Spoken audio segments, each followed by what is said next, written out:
How's it going? My name is Kirk Holmes. I'm the operations manager for XL Fluid Group. And behind me, you've got one of our prefabricated enclosure buildings that we're utilizing to make pump stations even greater. Once you get inside, you can see we have just a concrete shell that we're utilizing. Once we get it on our site, we core all the holes and make sure any of the openings are to the correct size as to print.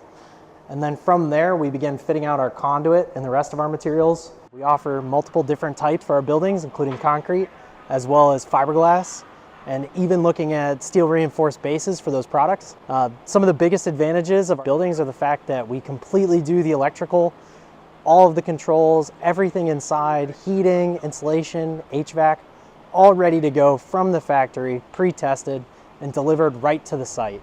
So before we start any electrical work on any of our buildings, we obviously go through the spec as provided by the customer. In the case where there is no spec provided by the customer, we'll come up with our own. We have an in-house electrical engineer who's able to vet all of our electrical packages, map any conduit, and ensure everything is up to NEC code. In addition to all of that, we're a UL 508 and 698 panel shop, and we're able to fabricate our own custom enclosures as well as our own explosion-proof wiring. Once you get it on site, you're able to drop it down, hook it up electrically, and connect it to your wet well or your water booster system, and you're off and rolling. It's as good as it can possibly get for a contractor in the field. Make sure you reach out to one of our sales team or one of our project managers about your next custom pump station or water booster package.